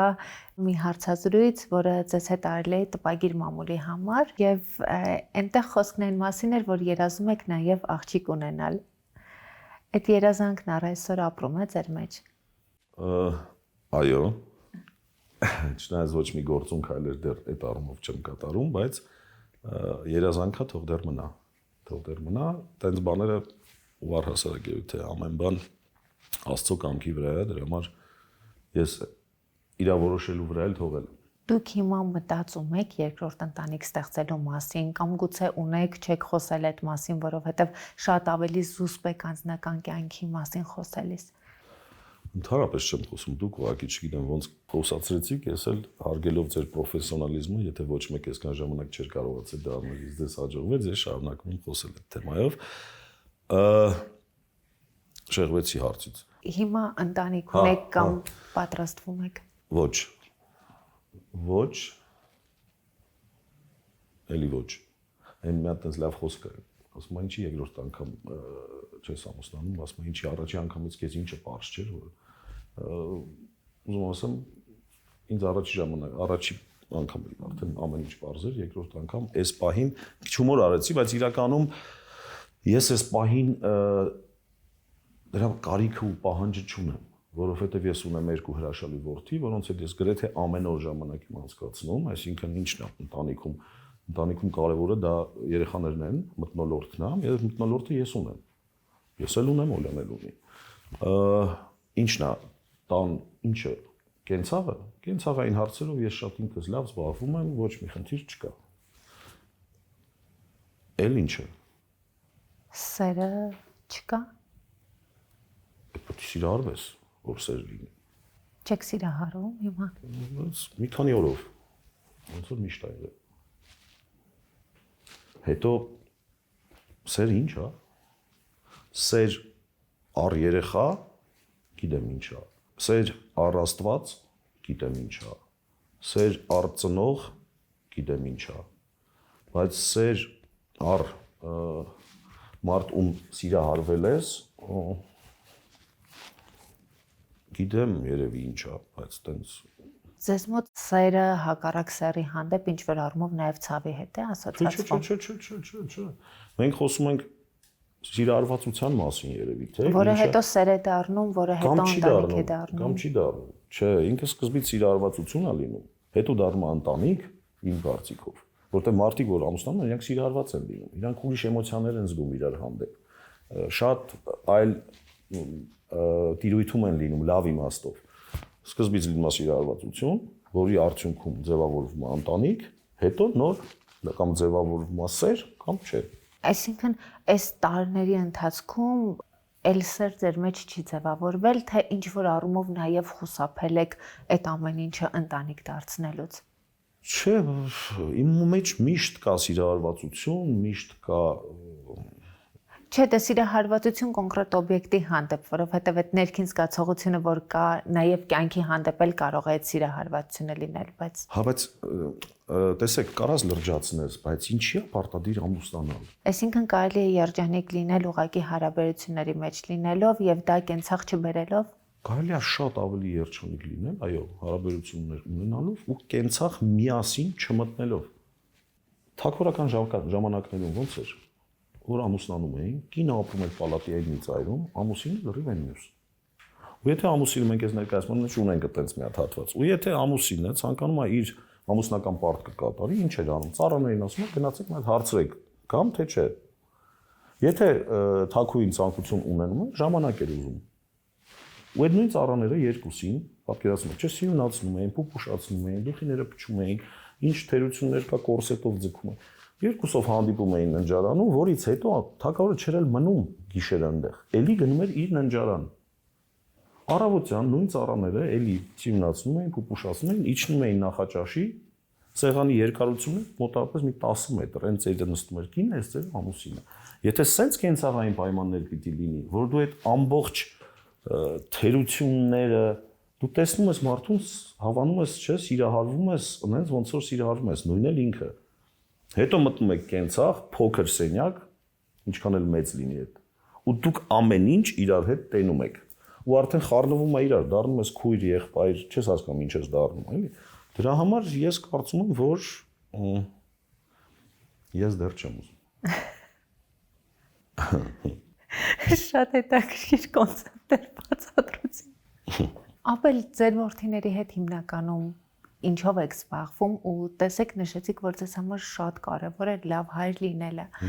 Կան ինչ-որ բաներ, որ հիշում եք, որ սա ձեր կյանքում բաց էր եւ դա փորձում եք լրացնել ձեր որդիների կյանքում։ Այդտենց չեմ հիշում, մանավանդ մեր տարիքի, իմ տարիքի երեխաների բացերը լրիվ այլ բաների մասին էին, այսօրվա երեխեքի բացերը լրիվ այլ բաների մասին են։ Մեր ժամանակվա մեր ծնողների ունեցած հնարավորությունները լրիվ այլ բանի մասին է։ Չէ, ես պարզապես այսպես է, ես գրեթե անում եմ ամեն ինչ, ինչ ուզում են երեխաները, բայց սկզբից միանշանակ չէ ասելով։ Այսինքն եթե իրեն գալիս ինչ-որ բան են ուզում, ես ասում եմ չէ։ Մի հատ չեն մարսեն, գնում են, մարսում են, պարզա չեն մարսում, հետո մի հատ էլ են գալի, ասում եմ չէ, բայց կարող է։ Այնպես եմ անում, որ իրանց մոտ ձևավորվի համբերություն ունենալու ու ոչ միանգամից ամեն ինչը կատարվելու այդ բնավորության գիծը։ Ու արդեն ձևավորվել է, իրանք արդեն գիտեն հերվից են գալ, իրանք է գիտեն, որ մեկը սկզբից չէ ասել, այս հարցը սենց եմ փորձել լուծել։ Ինչ ենք անում երեխաների հետ։ Գրեթե ամեն օր, այն օրերը երբ երեխեքը օլայի մոտ չեն, մեր մոտ խառն է այդ օրերը, որ մեկից ոնց հարմար է, ոչ թե ինչ-որ օր կա, որ մեկը դες չի։ Գնում ենք տուն, 15 րոպե ես ժամանակ եմ ուզում ինձ ոչ մի հարց չտան, որ մի հատ գործից հալ չեմ, դառնամ տան հայր։ Որից հետո սկսում ենք տանը ֆուտբոլ խաղալ, վոլեյբոլ իմաստով ֆուտբոլ խաղալ։ Հետո թենիս ենք խաղում, հետո մանապոլիա ենք խաղում, ուսեն շարք ունենք մեր անելիքների։ Ունենք շատ կարևոր ինձ համար ժամ, դա կոչվում է տղերքի ժողով։ Ես տենց պայմանական տենց եմ դրել անունը, այդ տղերքի ժողովի ժամանակ մենք նստում ենք բալկոնում ու սկսում ենք խոսել ով ինչ օրվա մեջ ով ինչ խնդիր ունեցել, վախերից ենք խոսում, ինչպիսի ընկերներ պետք է ունենալ, ինչպիսի ընկեր պետք է լինել, փողից ոնց է պետք է գումարը ծախսել։ Մի խոսքով այն ամեն ինչը երևի գամ ձեր ասացի, որ ինձ ոչ մեկ չի սովորացրել։ Սովորական գումար ոնց է պետք ծախսել, ես չեմ իմացել, որ պետք է տնտեսել, պետք է ուզում ասեմ բոլոր թեմաներից սկսում ենք իրար հետ խոսալ, նույնիսկ արդեն հասել ենք այն կետի, որ ասում ենք, բալավ, հիմա ինչ թեմայից ենք խոսում, մեկ էլ ես ասում եմ, չէ, այդ արդեն խոսացել ենք։ Ու փորձում եմ այնպես անեմ, որ իրանց հիմա այդ հասունացման փուլում իրանք շատ ու շատ խնդիրներ ունեն, որ երեխաներից մեծ մասը չեն կիսվում ծնողների հետ, բայց ես տենց փորձում եմ հերվից շրջապցելով գալ, որ քո մոտ չի խնդիր։ Այո, օրինակ չի լինում, որ քո դասարանից ինչ որ մեկը սենց ինչ որ ու ինքը հասկանում է, որ այդ իր տիրույթում չի, չնայած իր խնդիրն է, սկսում է կիսվել մի խոսքով։ Լինի անձնական առիթ, թե նկարահանում ես իմ արտաքին տեսքը մշտապես վստահում եմ բյութի ֆաբրիկի պրոֆեսիոնալներին։ Երևանի սրտում Սարյան 19 հասցեում արդեն գործում է բյութի ֆաբրիկի նոր շքեղ սրահը։ Այս արդեն նրա մասին չէր, որ փոքրիկ տեղից հնարավորինս շատ գումար աշխատենք։ Այս այն պահն էր, որ ուզում էի, որ իմ հաճախորդը իրեն զգար ըստ արժանվույն սպասարկված։ Որպես հայր դժվարություններ չեք ունենում, ինչ որ հարցերում ճիշտ ուղղորդելու երեխաներին, որովհետև ծնողների վրա միշտ կա մեծ պատասխանատվություն, միշտ ճիշտ լինելու եւ երեխաներին ուղղորդելու, բայց ծնողն էլ կարող է ինչ որ հարցում սխալվել, ինչ որ հարցում դժվարանալ լուծում տալ, բայց կա չէ այդ մոտեցումը, որ ծնողը պիտի միշտ իմանա ինչ անել։ Միանշանակ, քանի որ ես 11-12 տարվա ծնող եմ, այսինքն ես էլ որպես ծնող դեռ երեխա եմ։ Ու ես այդ դրա շուրջ մտածել եմ ու ես գտել եմ հետեւյալ տարբերակը լուծման։ Ես ցանկացած հարցի շուրջ տալիս եմ իրենց, ասում եմ, սա իմ կարծիքն է։ Դու կարող ես քո կարծիք ունենալ, կարող ես արտահայտվել, ես լսեմ, բայց սա զուտ իմ կարծիքն է։ Ես կարծում եմ, որ պետք է անել սենց։ Դու ես որոշում։ Ու այդպես էլ անում ենք։ Լինում է, որ իրանք անում են այնպես ոնց որ ես եմ ասում, լինում է, որ իրանք անում են այնպես ոնց որ իրանք են ուզում ու իրանք մոտ ինչ-որ բան չի ստացվի, գալի ասում են պապա, քո ասածով պիտի անենք, որովհետև գնացինք ու ինչ-որ բան չստացվի։ Այսինքն այդտեղ էլ ես չեմ ես չունեմ արգելելու ինչ-որ բաներ, ես չեմ արգելում, ես բացատրում եմ։ Պապան իր կյանքն է ապրում, կարող է ունենալ իր դժվարությունները, իր բարդ շրջանները, բայց երեխաների առաջ միշտ պետք է ներկայանալ կազմ պատրաստ։ Միշտ կազմ պատրաստ կարողանում եք ներկայանալ երեխաներին, թե երբեմն չի ստացվում։ Ես երբ իրանց պիտի հանդիպեմ, ես իմ մտքից հանում եմ բոլոր իմ գործնական, բոլոր իմ անձնական, բոլոր իմ կենցաղային խնդիրները, ու ես ինձ բլոկ եմ անում այդ մնացածում, ասում եմ, «Всё, ես ասենք մեր աշխատավայրում գիտեն, որ ասենք 6-ից հետո ինչ ուզում է լինի, չեք զանգում ինձ։ Չեք զանգում, նույնիսկ չեք գրում, որտեվ ես երեխեքի հետ եմ, իրանք էլ անդադ հարցեր են տալի, ու դու չես կարող, էլի, դու պիտի հասցնես թենիսի նման այդ հարցերի պատասխանները տաս ու սխալ չտաս, հա, ասենց դրա համար ես այդ առումով ես գրեթե միշտ կազմումը պատրաստ եմ կանգնած, որտեվ ասում եմ, ես ամբողջը թողնում եմ դրան հետևում, նոր սկսում եմ երեխեքի հետ շփվել։ Հնարավոր է։ Կամ լինում են խնդիրներ, որոնք օրհասական են, իրանց հետ էլ քննարկում եմ։ Ասում այսպես խնդիր ունեմ։ Օրինակ դու լինեիր ոնց կլուծեիր։ Պարզ է երեխայական պատասխաններ են տալիս, բայց շատ դեպքերում հուշող։ Երբեմն երեխաները այնքան բան են սովորեցնում, որ իրենց մանրադիտակի հայացքը մեծերը երբեմն չունեն։ Եթե կարողանում ես երեխային լսել, ես շատ ուշադիր եմ լսում, ու պրիտոմ իրանք միշտ ամենաանհարմար պահին են քեզ գալի հարցը տալու, ու ամենակարևոր, այսինքն դու կարող ես բան ես սարքում իրանց համար վառվում, մեկ էլ ջոն գալիս է, այն որ ուզում ես ասես լավ էլի սպասի հետ, բայց հասկանում ես մի րոպե, կարևոր հարց է տալի։ Ես հենց անջատում եմ սա, մի հատ լսում եմ, այո, երեխեքից շատ բան կարելի է սովորել, շատ։ Ապել որպես կանոն մարդկանց մեծամասնությունը տանուլ է տալիս կամ աշխատանքի մեջ, կամ երեխաների հետ շփման մեջ, որովհետև կամ աշխատանքն է խժռում մարդու ամբողջ ժամանակը, կամ ընտանիքին լիարժեք նվիրված լինելը թույլ չի տալիս աշխատանքին համապատասխան ժամանակ տրամադրել։ Այստեղ երբեմն լինում են կետեր, որտեղ պարտվում եք, ու որն է այն կետը, որտեղ պարտվում եք։ Մի շատ իդեալական եմ ստացվում, չկա այդ, չկա, որտեվ ասում եմ, այդ իմ մեթոդով, որ ես աշխատանքը բայց այդ աշխատանքը չի տուժում, երեկոյան ինչ-որ բան շատ կարևոր է աշխատանքի համար եւ ապելը անհասանելի է աշխատակիցների համար։ Թող տուժի։ Այսինքն, եթե ինչ-որտեղ պարտվում եք, դա ավելի լավ է լինի աշխատանքը։ Միանշանակ, ինչ անդեղ, ինչ եմ պարտվելու։ Ինչ պիտի պարտվեի, այսքան տարվա մեջ արդեն պարտվել եմ, հիմա արդեն հաղթանակների փուլն է։ Ուզում ասեմ, տենց ես նույնիսկ իմ մոտ, երբ որ կա առիթ, մի քիչ ասում եմ, շատ է ստացվում, что это իդեալն է, էլի, բայց իմ մոտ sense իմ ընկերները գիտեն, ասինքն եթե ինձ ինչ-որ միտեղ հրավիրում են, ես sense մտքում ասում ուզում եմ գնամ այնտեղ, թե ուզում եմ գնամ երեխեքի հետ խաղալու։ Ես գնում եմ, ես իմ ծնունդները արդեն քանի տարի նշում երեխեքի հետ։ Մենք երեխեքի հետ են գնում ինչ-որտեղ խաղեր խաղում, հետո իրար հետ ենք ուզում ասեմ, իմ համար պրիորիտետը երեխեքն են, որովհետև ոչ թե ես այդքան իդեալական, այդքան լավ, ավելի շատ ես հասկանում եմ, որ իրանք հեսա մեծանում են,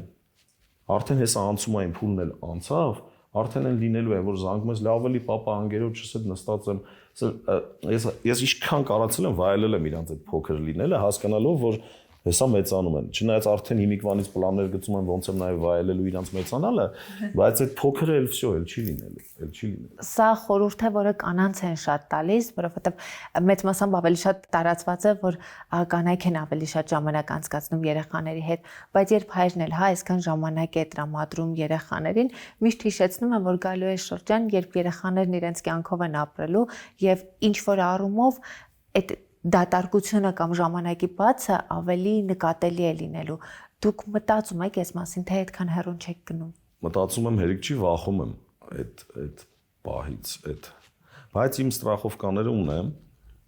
իրանց տենց կատակով ասել եմ, որ թողեք գնաք, երկու բար չունեմ պահելու, մեկի անունը տնելու Ռոբ, մեկին է Էրիկ, ու հիմիկվանից եմ դա ասում, որ հետո չասեք մեծացել ցնդելա։ Իրանք իհարկե ծիծաղում են, ասում են մենք չենք գնա, պարզա մեծանալու են, պարզա իրանք իրաց ճանապարհն են ունենալու ու ես օգնելու եմ, որ իրանք այդ ճանապարհը ինչքան հնարավոր է առանց խոչընդոտ գնան, ինձ թվում է այդ ժամանակ ես կսկսեմ շատ արագ մտածել աղջիկ ունենալու մասին։ Ու հարցը կլուծվի, էլի կընկնեմ նույն տեղը, էլի։ Ամեն դեպքում ոնց հասկանում եմ ձեր կյանքի ռեալիզացման ամենասիրուն կետը ձեզ համար հայր լինելն է։ Երեխա սիրելը երևի, էլի, ոչ թե հայր լինելը, որովհետև ես ասում եմ, ես չգիտեմ դա ոնց են լինում, բայց ես սիրում եմ երեխեքին, էլի, մանավանդ ասում եմ, այդ փուլը, այդ իրանց, չգիտեմ։ Աբել մի շատ կարևոր բան կա, շատ հաճախ, տեսեք դուք էլ ունեցել եք ընտանիքում այդ օրինակը, երբ ծնողները բաժանվում են, հայրերը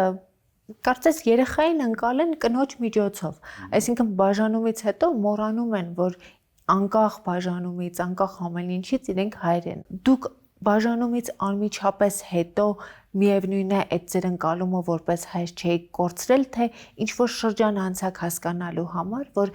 երեխաները ոչինչում մեղավոր չեն եւ երեխաները չպիտի ունենան հոր բացակայություն։ Դա մեծ մասամբ այդ ինչը որ դուք ասում եք, էլի, ես ընդհանուր ոչ մեր վրա օրինակը բերեմ, հետո եթե պետք լինի կանրադառնամ, բայց դա մեծ մասամբ լինում է, երբ հայրերը ոնց որ ասած մի կողմ են քաշում, դա իմ կարծիքով մեծ մասամբ լինում է, երբ մայրերը սկսում են չթողնել, որ հայրերը շփվեն երեխաների հետ։ Տարածված է այդ։ Ու մի քանի բազմիցս անգամ, երբ հայրը ուզում է անընդհատ շփվի, անընդհատ ու անընդհատ չի ստացվում, օրենքն էլ որքան գիտեմ, ինքը չի թույլ կետեր կա, որ պետք է օրեր, ժամեր ունենա, այդ օրեր ժամերին էլ կարա հարմար չլինի, այսինքն եթե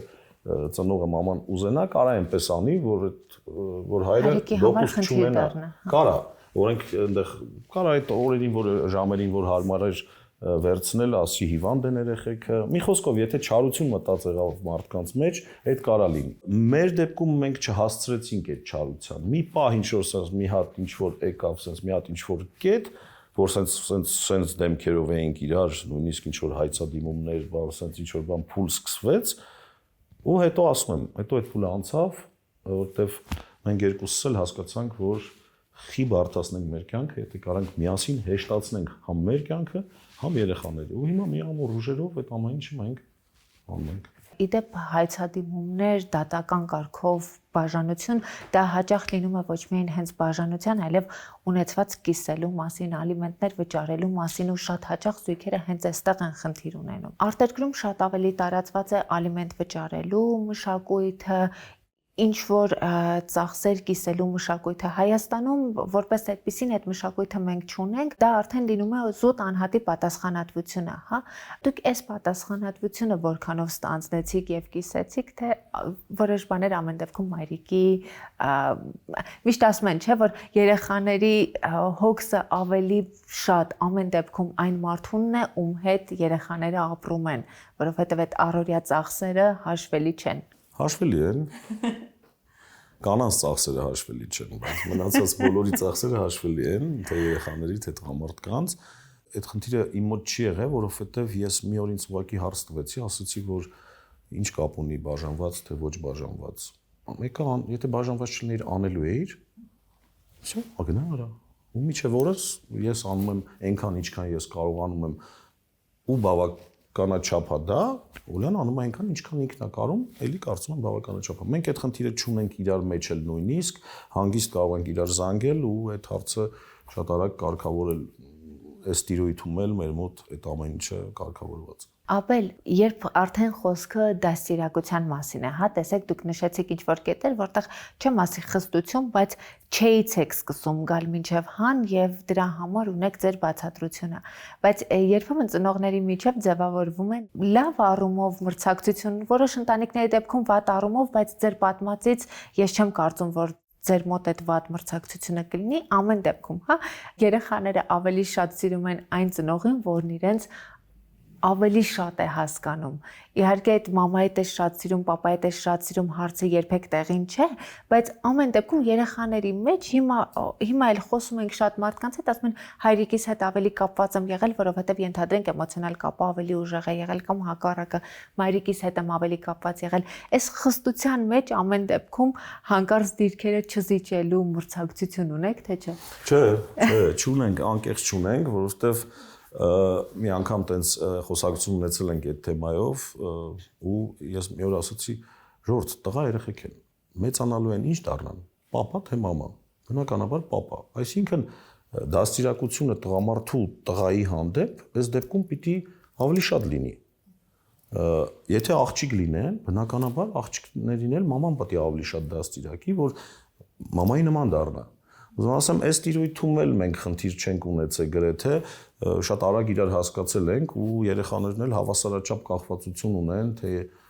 մամայից, թե ինձանից ու հավասարաչափ էլ ասում եմ էլի, մենք չենք տարանջատում, չգիտեմ, այսօր Օլյանսյոմկայի երեխեքը, հոգե երեխեքի մոտ են, ուզում ասեմ, իրանք ամեն երեկո ծնողների հետ են։ Հիմա թե մի ծնողի թե մյուս, այդ արդեն զուտ լոկացիայից է կախված ու ինչ-որ հանգամանքից, բայց մնացած դեպքերում չէ, իրանք հավասարաչափ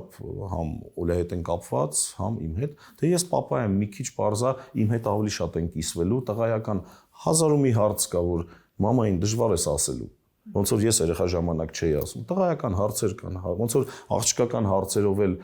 երբեք աղջիկը պապային հարցեր կա, որ չի գնա, չի ասի, չէ՞, դրամաբանական այդ մենակ մամային է կարելի ասել։ Նույնն էլ այս տիրույթում է, թե չէ, առանձնապես այդ տիրույթում էլ տարբերություն չունենք։ Ապել վերադառնալով ձեր գործունեությանը, հիմա վերականգնել եք ներկայացում, որը տարիներ առաջ էիք բեմադրել, կինո միշտ ճիշտ է։ Կինո ճիշտ է միշտ, հա։ Տարբերություն կա։ Հա, չէ, ինձ թվաց ինչ-որ հատուկ շեշտադրում ունեք։ Տարբերություն չկա, կինո ճիշտ է միշտ, այսպես թե այնպես, բայց կինո ճիշտ է միշտ։ Միանշանակ, այ որ հրավիրեմ ձեզ ներկայացման, այնտեղ ես նույնիսկ իմ խոսքում նշում եմ, խոսում ենք տարբեր այդ կենցաղային սիտուացիաներից, այնտեղ վերջում ասում հարգելի տղամարդիկ, եկեք խոստովանենք, որ ինչ իրավիճակ էլ որ կյանքում լինում է, միևնույնն է, մենք ամեն ինչ անում ենք մեր սիրելի կնոջ ուզածով, ճիշտ է։ Սենց հարց տալիս եմ դահլիճին, մեծ մասամբ հենց այդ ճիշտ է ասում եմ, սկսում են ծափահարել, ասում եմ դե եթե ճիշտ է, ուրեմն ստացվում է որ կինը ճիշտ է միշտ։ Ու իրականում այդպես էլ կա։ Մեկը սիրող տղամարդը իր կնոջ ցանկացած ցանկություն ինչքան էլ սկզբից կասի չէ, բայց մի հատ կետ կգա, որ կասի հա։ Ուրեմն ստացվեց ճիշտ է, էլի։ Ներկայացումը, որը ժամանակ առաջ էիք բեմադրել, որոշեցիք վերականգնել, բայց հիմա նոր ներկայացումների մտքեր կան, թե քանի դեռ ներկայացումը ապրում է շնորհիվ հանդիսատեսի, պետք է խաղալ։ Նախ դե բեմադրությունը արեց Արտուրը Սարիբեկյան ռեժիսոր, իմ կողմից հրավիրվեց, ես ավելի որպես պրոդյուսեր էի հանդես գալի։ Հա, հիմա որոշեցինք վերականգնել, ավելի փոքր դահլիճում, ավելի լոկալ առումով ավելի հարմար, ավելի հեշտ խոսելի, որ ավելի շատ խոսես, որովհետև ինքը այդ տեսակ ներկայացում է, էլի բարձր տոնայնություններ մենակ վեճերի ժամանակ է ուզում, էլի։ Զուգահեռ անում ենք եւս երկու ներկայացում, բայց արդեն անում ենք միքս ներկայացում ենք անում։ Մենք դպրոցում ունենք բարձրագույն դերասանական բաժին, որտեղ երեխաները սովորում են երկրորդ տարին, են լավագույն երեխաները, նաև անցնում են ու գրվել է երկու պիես, Անի Մաղաքյանն է գրել, իդեպ առաջին անգամ էր ինքը գրում, որ զանգեց իրան ասի պիես ապեք, ասաց ես կարամ պիես գրեմ, ուստի հա կարաս։ Կարող ես։ Ու գրեց։ Ու հիմա էլի ա գրում, տարբեր ոնց որ էլի առաջարկներ ունի, ինչև է շեղվեցի, ու Անին գրեց պիես, որտեղ մասնակցելու են հայտնի սիրված դերասաններ, նաև միքսա լինելու մեր երեխաների հետ, այդ ոնց որ իրենց համար համ ուսումնական process ա 1 տարվա, 1 տարի հետո արդեն դա բարձրանալու է բեմ։ Ներկայացման մեջ դեր ունի նաև Օլյան, աշխատանքային հարաբերությունները ինչպես են ստացվում։ Աշխատանքային հարաբերություններում ով է ճիշտ։ Դե որպես պրոդյուսեր իհարկե վերջում ես եմ ճիշտ, բայց եթե մեր մոտ բխում են վեճեր, բխում են նույն ձև ոնց որ ժամանակին, էլի, դες մենք առանց ոչ մեկի ամանչելու լուրջ դեմքով իրար հետ սկսում ենք վիճել, զուտ կախված դերի, կերպարի հետ, հա, ու մնացած դերասանները ասես նայում են նստած, նայում են, հա, բասն սենց ա եղել ձեր մոտ ժամանակ։ Այս չէ, էլի տենց շատ ցիվիլ տիրույթում լուծում ենք, գնում ենք առաջ, եթե հրավիրել եմ Օլեային, ուրեմն թե չէ բոլոր բաներով պիտի չհրավիրեիր։ Ուզում ասեմ, այս դեպքում էլ, այս տիրույթում էլ խնդիր չունենք, կգանք կնայեք։ Շատ լավ, շնորհակալ եմ։ Ապել իմիջ այլոց, քանի որ ձեր սաներից շատերը հայտնվում են էկրաններին, կա երկու ճանապարհ, հա, մի կողմից որ իմանում եք կաստինգների մասին, երեխաները մասնակցում են կաստինգների եւ անցնում են, եւ մյուս կողմից որ Աբելը ամեն դեպքում ուղղորդում է իր հնարավորություններն ու կապերը օգտագործում է։ Շատերի մոտ ձևավորվել է կարծիք, որ Աբելը ուղղորդում է իր սաներին կամ ինչ որ տեղեր նպաստում է, որպեսզի խաղան, որովհետեւ մարդիկ հետո տեսնում են, որ ձեր սաներից շատերը դառնում են հայտնի դերասաններ։ Իրականում կա այդ ուղղորդումը, թե 10-ից 2-ը ենթադրենք կարող են անցնել կաստինգները եւ ճանապարհ հարթել իրենց համար։ Ուղղորդում այսքան տարվա ընթացքում չի եղել։ Եթե ուղղորդումը համարում ենք նա, որ ենթադրենք ինձ TV-ից զանգել են ու ասել են մեզ պետքա այսենց բոյի աղջիկ, այսենց դեմքով ու նաև որ կարողանա խաղալ սա ու ես նայել եմ ասել եմ հա մենք ունենք տենց երեխա ուղարկել եմ եթե դա ուղղորդում է ես հասկանում չեք ասում տենց տարածվում է տարածված կա տենց ուրեմն ուղղորդում եմ բայց մեծ մասամբ կներեք ես միշտ ասում եմ երեխեք եթե ես ինչ որ մարդու զանգեմ այդ մարդիկ կնկարեն բայց ուղղակի կնկարեն նրա համար որ ես զանգել եմ մի հատ կնկարեն հետո չեն նկարի ավելի լավ է դուք գնացեք հասեք իրանց ճանապարհները բազում են մեկը ինձ զանգելու են բայց ավելի լավ արդեն դուք հասնեք այնտեղ ու ինձ զանգեն ասեն սենց երեխա եկե ինքը կարա խաղա սենց բան եթե ես ասեմ հա դա դաբլ է լինում դա շատ ճիշտ է լինում իսկ իմ զանգելով ասենք 100-ից ավել 100-ից ավել աշակերտներ ունենք նախ բոլորի համար չես կարող զանգել պլյուս ասում եմ ինքը արդյունավետ չի լինելու հա մի հատ էպիզոդիկ դերում մի հատ սերիալում կնկարեն կասեն Աբելը ասել է ու վсё Ձեր սաների հետ բոլորի հետ անհատապես հենց դուք եք աշխատում թե ամեն դեպքում միշտ լինում է չէ յուրաքանչյուր խմբում դասարանում կուրսում առանձնանում են որոշ երեխաներ թե առանձնացող սաների հետ եք դուք աշխատում Տեսեք դե մենք ունենք մասնաճյուղեր տարբեր քաղաքներում նաև հիմա հեռավար դասընթացներ են կազմակերպել շատ ու շատ գյուղերից ասենք որտեվ մարդիկ ուզում են գան նկարահանվեն ֆիլմում եւ սինեմա ստարի էկրանին Երևան, բայց չեն կամ տրանսպորտ, ենթադրենք ժամը 6-ին գալիս է, հետո չկա տրանսպորտ, կենցաղ այդ խնդիրները չեն թողնում, որ շատ մարդիկ միանան մեզ, հիմա հեռավար դասընթացների արդյունքում բավականին մեծ բանակ ա մեզ միացել, իրանց չեմ դասավանդում ես, մասնաճյուղերում էլ նույնպես ես չեմ դասավանդում, բայց Երևանում այս արդեն 19-րդ տարին է, ես ամեն անգամ ուզում եմ, ասում եմ, վсё, ես էլ չեմ դասավանդելու բայց ամեն անգամ այդ անասելի հաճույքը, որ գալիս է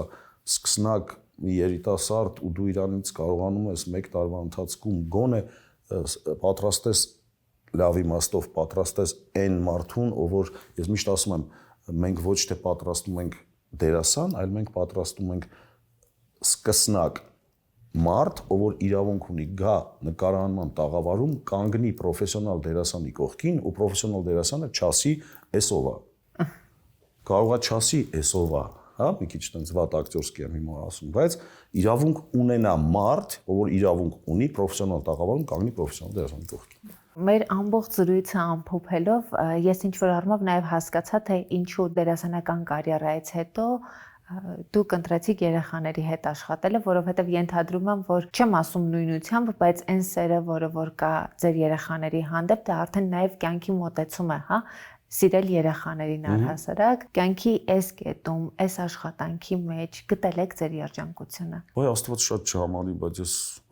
ես երջանիկ մարդ եմ, ես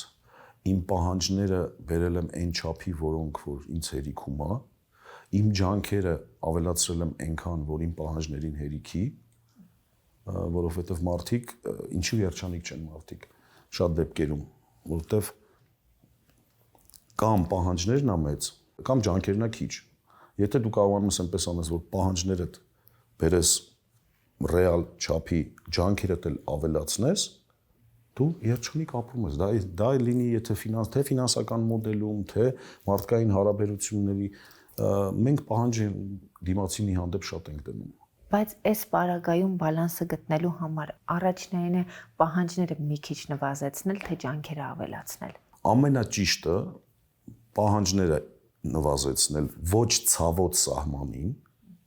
այսինքն ինչ վերաբերում է քո սնվելուն, քո հագուստին, քո բարեկեցիկ լինելուն, նվազեցնել ու այդ ընթացքում ջանքերը ավելացնել ինչքան հնարավոր է շատ։ Այդ ժամանակ քո արդյունավետությունը կլինի իրոք զգալի ու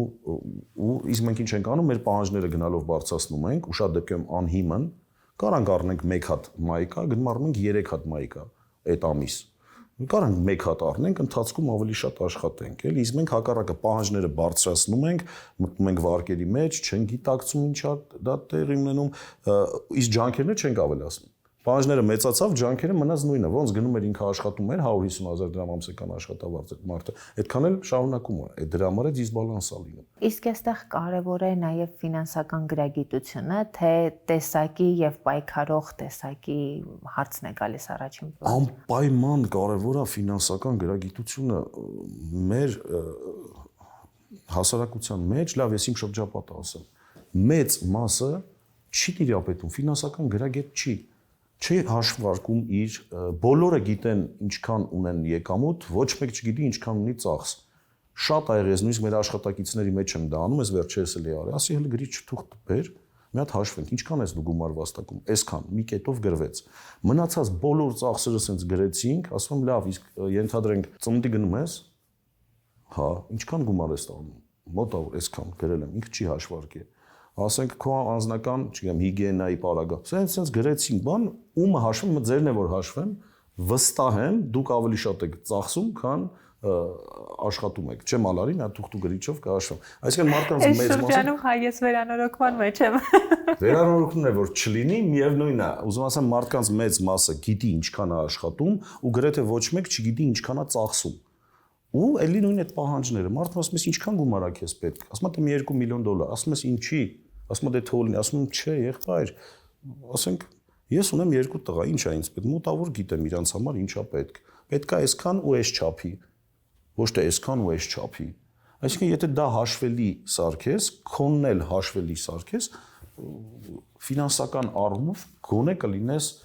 ոչ շատ խոցելի, չնայած ինչքան էլ ես հիմա խոսում եմ նրա մասին, որ ես ֆինանսապես գրագետ եմ, միևնույնն է, մեր միջավայրը սա մարքեթինգ է, ու դու մտնում ես մի բան առնելու, մի 4 բան միևնույնն է առնում ես, բայց երբ որ ես գիտեմ դա, ես գոնե 4 չեմ առնում, մի հատն եմ առնում ավելորդ։ Ու մի տեսակ փորձում եմ բերեմ բալանսի։ Ֆինանսական գրագիտություն ձեզ կյանքը սովորեցրեց։ Չէ, ընկերս սովորեցրեց, ընկերս բավականին հայտնի Հայաստանում բիզնեսմեն է, չասեմ, չնշեմ, ու ես ժամանակին մի 10 տարի առաջ անընդհատ ոնց որ թե լավ եմ վաստակում, բայց անընդհատ ինչ-որ խնդիրներ, անընդհատ ինչ-որ բաներ էր կուտակվում, բան մի օր ջղայնացավ, ինքը եկավ, իմ մոտ թուղթ ու գրիչը վերցրեց, հաշվեց ու ասեց սխալ ես ծախսում։ Շատ աշխատում ես, կրկնակի շատ ծախսում ես։ Մի արա։ Ու ես այդ բանաձևը վերցրեցի, ինչքան հնարավոր է իհարկե, փորձում եմ դա պահեմ ու հավատացնում եմ, ստացվում է։ Ապել շնորհակալ եմ շատ մեր զրույցի համար, կարծում եմ բավականաչափ անկեղծ էիք ու բավականաչափ բաներ պատմեցիք մեզ, որ նախկինում չէիք խոսել այդ մասին։ Նախ ես եմ շնորհակալ, ես իրականում չէի պատրաստվում այսքանը խոսել, բայց ձեր տարիների փորձը թե որպես լրագրող, թե որպես մեկնաբան, թե արդեն որպես հոգեբան, այսքան մարդու հետ եք շփվում, այսքան ճակատագիր գիտեք, կարողացաք ինձ այնպես բացել, որ ես այս թեմաներով խոսեմ, որովհետև ես այսքան ժամանակ չեմ խոսել, որովհետև երևի չեմ ուզում, բայց հիմա էլ չէի ուզում, բայց խոսացի։ Թե շնորհակալություն ապրեք։ Չէիք ուզում, բայց կարծում եմ ամեն դեպքում չկա որևէ բան, որը ավելորդ էր կամ հետո հաշտ չեք լինի այդ մասին խոսելու հետ։ Չէ, ուղղակի այսօրվա հասարակությունն է բան ամեն ինչին մի քիչ ծուռ ռեակցիա տալի, ամեն քո ասած լավի մեջ վատը փնտրում, ամեն քո ասած վատի մեջ լավը փնտրում, հա, մի քիչ ոչ բոլորը իհարկե, բայց այդ գրողներ էլի գրում են։ Իմ լսարանը մեծ մասամբ ինձ ամոթով չի թողնում, այս անգամ էլ էս չանենք։ Չէ, մեծ մասամբ դրական են եւ այս առումով պարզ ճակատով եմ։ Ֆորմատն էլա ձեր դրական, չէ, ասում եմ զուտ խոսեցի բաներ, ես ինչի չեմ խոսում, որ այդպես մտածում եմ, որ խոսում եմ այդ մարդկանց մասին, թեկուզ իմ մտերիմ, կարող է իրանց հաճելի չլինի, նույնիսկ չգիտեմ, երեխեքի մասին եմ խոսում, որ ամսով կարող օրինակ նայեն, իրան զուտ էսա, թե չէ մնացած դեպքում այն ինչի մասին խոսեցինք, նորմալ ցանկացած ընտանիքում եղած բաներ են կամ դեռ հլը կլինեն։